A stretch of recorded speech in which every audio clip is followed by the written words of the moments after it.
My boyfriend dumped me after 9 years together because he doesn't think that I am a wife material. Now he wants to come back. I was with my ex, whom I will call Nate. He was my world. Everything I did was for him. I helped him through depression, helped him get and keep his grades up, and even worked 2 jobs so he could focus on college when his parents disowned him for nearly 3 years because they didn't agree with the major or the college he chose. Bear in mind, I was also a college student. When his parents started talking to him again and began to financially support him, we moved into a new apartment. I noticed he was more interested in his new friends, and at times he ignored me completely. Back in December, he did a 180 and love bombed me the entire month. He really went out of his way to make Christmas magical for me. I honestly believed he was going to propose. On January 2nd, he made my favorite dinner and gave a speech about how I was his first love and how I'd been there since high school. I kept thinking, any minute now, he's going to ask me to marry him. But no, he dumped me. He essentially said, "You were a good girlfriend, but that's what you will always be to me, a girlfriend. I don't see you as my wife or the mother of my children. You served your purpose. Now I don't need you anymore. I need someone on my level. You're a gold digger. I'll give you 30 days to move out." I couldn't speak, and he stared at me looking for a response. I think this lasted 20 minutes before he said he'd sleep in the guest room and then left. In the 4 days it took me to pack my stuff and move out, I didn't see or speak to Nate. I believe that first month I wouldn't have made it without my cousin. I thought by now I'd be a distant memory for Nate. But shockingly, he sent flowers to my job today for my birthday, which was on Sunday. Apparently he went to my parents' house looking for me too, and my mom admitted he's been there before, dropping off stuff and trying to ask questions about me, but they told him to fuck off. The flowers came with a card saying, "Dear Cassie, happy belated birthday. I've been thinking about you non-stop for the last few months, especially with how everything ended. I need to get something off my chest that I feel will haunt me for the rest of my life if I don't tell you this to your face,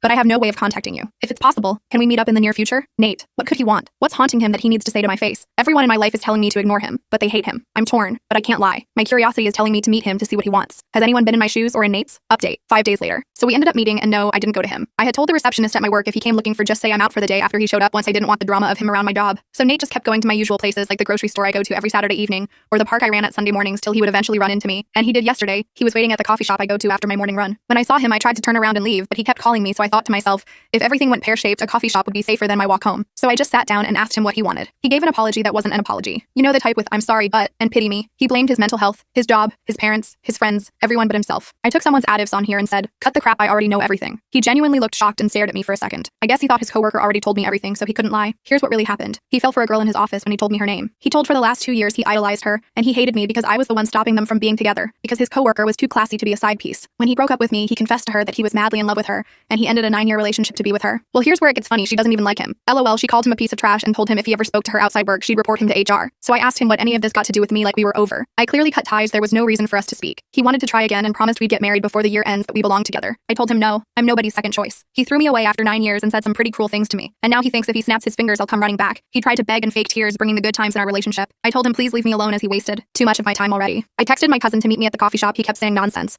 and even suggested if I went to couples counseling for a few months he'd leave me alone. The 20 minutes it took for my cousin to arrive felt like 20 years. In the end, I just stopped listening and stood at the counter making small talk with baristas till my cousin arrived. She told him to fuck off, and if he tried to follow us, she'd call her brothers. He stayed in the coffee shop as far as I know, and we just went home, that's it. It's only been a day, but I feel like it's over and I'm free of him.